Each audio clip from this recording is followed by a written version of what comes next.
And we're back with our political panel. Peggy Noonan is a columnist for the Wall Street Journal and a CBS News contributor.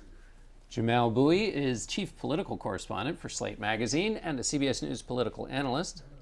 Susan Page is USA Today's Washington bureau chief. And Ed O'Keefe covers politics for the Washington Post. Welcome to all of you. Susan, I want to start with you. The latest in Iowa on the Republican side, very tough, very tight between Cruz and Trump. How does it go from here? Well, Cruz has a narrow lead. It looks more narrow in a poll out today, a mayor's poll out this morning.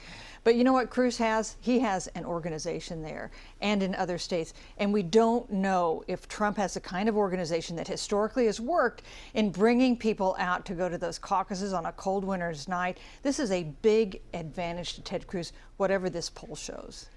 And the Trump advantage might be that he brings out all kinds of people, yes. But do they actually do New the hard people? work? That's right, and that's proved to be hard in the past. Sometimes it's worked. It worked for Barack Obama. He turned out a lot of new voters in the Democratic caucuses in 2008, but it's tough. There's a lot of talk, Ed, about third place in Iowa. Why might that be important? Because it's likely to be one of those establishment or sort of middle-of-the-road Republicans, and that person hopes to take that win or that third place showing in Iowa and vault into a better position in New Hampshire, where you have now, according to this poll this morning, 44% of New Hampshire Republicans are choosing between 5 of these establishment guys: Rubio, Christie, Kasich, Bush. Sorry, 4 of them. And it's just so many you're losing count.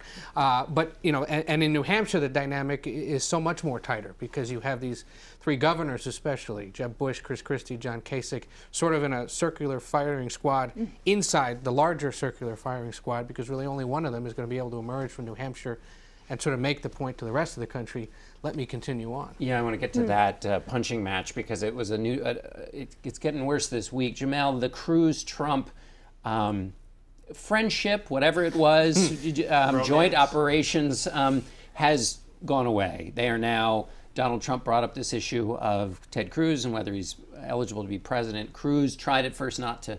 What do you make of where this is going? I think this is Trump kind of going back to his greatest hits of attacks on politicians he does not like, or at least does not trust. He sort of brought up the birther question with Barack Obama back in 2011. I think he's trying that again. The difference here is I don't actually think Cruz needs to do much to respond, because I'm not sure how much actual Republican voters are taking this that seriously. I think Cruz is well liked enough among especially conservative Republican voters and evangelicals that all he has to say is, come on guys, this is nonsense, and it's fine. This is not a case, as with Obama, where he is distrusted. There, these accusations, the idea that he's somehow not eligible, there that kind of coalesces with a bunch of other distrust and anger to really go further. Peggy, I want to ask you about the competition that's going on in the Republican ranks right now. You have Donald Trump and Ted Cruz, and then you have these establishment characters. I want to put something up that Reince Priebus, who's the chairman of the Republican Party, said about Donald Trump. And he said, I'm not one of those people that think Donald Trump can't win a general election. I actually think there's a huge crossover appeal there to people that are disengaged politically. This was significant because Reince Priebus is kind of saying, well, it might be okay if he's the nominee. Yeah.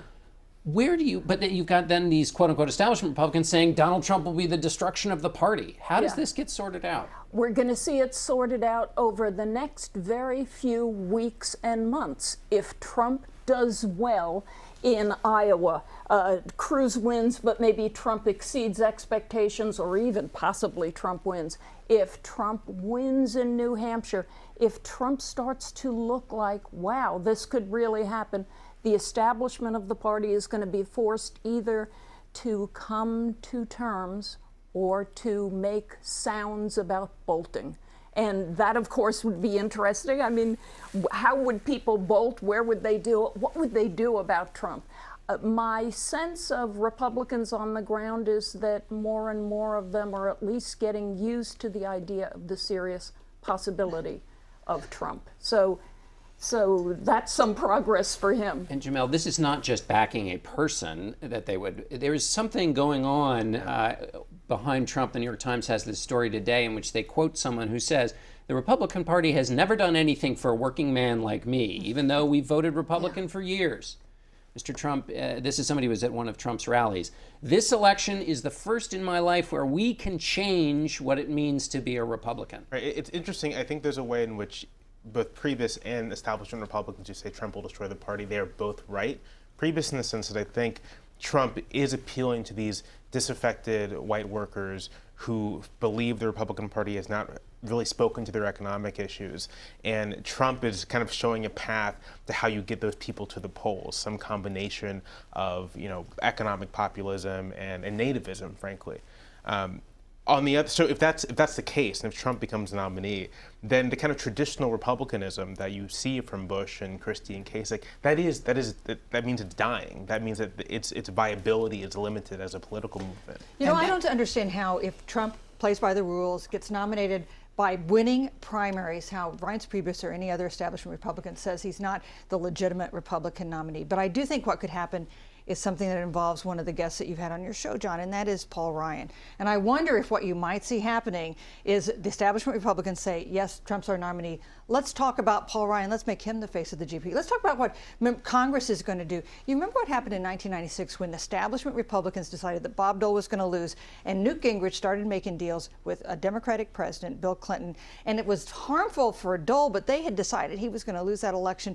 They tried to go in a different direction to save the party, and I just wonder if we might see that happen this time. And either way, it's smart of him to be talking about poverty, this summit he was holding in South Carolina yesterday, because I think it does potentially remind the rest of the party that what Trump is doing here is appealing to these lower income Americans. 15% of the country is in poverty right now. It would be smart for the Republican Party to at least talk about it. The challenge will be, how do you counter the inevitable Democratic attacks that will come when they say they're trying to undo the food stamp program and all these other things that happens every time they talk about that. But I think you're right, that by having Washington-based Republicans, Congress essentially, working on these things, either they can find a way to score some points or at least be working on some policy decisions while Trump's running around the country. What's so interesting, though, about this year is that Mrs. Clinton, on the Democratic side, Mrs. Clinton is the establishment. The leader on the Republican side is a living rebuke to the establishment. The establishment, using this sloppily and in a broad way, is going to have to figure out what to do about this. Do we just roll with this? Suppose Trump brings in a lot of independents and Democrats in New Hampshire, maybe later in Virginia. Then the Republican Party is in the position of happily letting new people in, except they don't like the guy they are coming in for. Do you know what I mean? Right. It's a complicated and strange year. One more complexity. Charles Koch is quoted this week as saying, the things I'm passionate about and I think this country urgently needs aren't being addressed. He then went on to criticize Donald Trump's plan for banning Muslims and Ted Cruz's plan for attacking ISIS, Jamelle. So that's another part of the establishment with a big checkbook. I mean, I think that quote gets to sort of the core dilemma here, not in terms of sort of partisanship, but like the ideological factions in the Republican Party. The kind of Reagan-esque conservatism that has been ascendant or dominant in the party since Reagan is being directly challenged by Trump. And a viable electoral coalition, if Trump can assemble it, I'm not sure if by going to Paul Ryan in Washington that's somehow fixed, because it's not just that they're both Republicans. You have Paul Ryan representing a fundamentally different kind of conservatism that Trump would be representing. And yet some of the independents and Democrats Trump seems to be drawing in a little bit have a Reagan Democrat feel to them. Do you know what I mean? They're Catholic, working class. This is a big jumble. I think this year we found our old categories don't quite encompass the year we're in. Let's talk about the Democrats quickly. Susan, tightening. What do you think for Hillary Clinton? Is she more worried about new email revelations or that Bernie Sanders is getting close in Iowa? I think she's more worried about Bernie Sanders, because emails don't hurt her that much with Democratic primary voters, but boy, Bernie Sanders, who would have thought when Bernie Sanders announced his campaign that we would be 3 weeks out from Iowa and it would be a margin of error race in Iowa and in New Hampshire. And Hillary Clinton has a 20-point lead nationwide, but man, the momentum can really shift. We've seen that before. If Bernie Sanders managed to win Iowa and then New Hampshire, then Hillary Clinton goes south. They think she's in a good position in the South, thanks in part to her support among African-American voters. But this is the kind of thing that could reinforce some of the concerns some Democrats have about Hillary Clinton's appeal. This is going to be fun, too.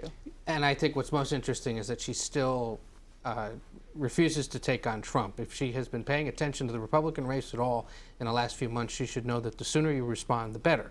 Jeb Bush is probably the best example of that. He let it wallow for too long over the summer, and we know where he is now. I just think that if these attacks continue on Bill Clinton's character and whether or not she was associated with it or allowed it to fester, that actually could become a real vulnerability for her, and that many Democratic voters down the line, if it continues, will see that as a potential weakness. I agree. But Peggy, when you I take just agree.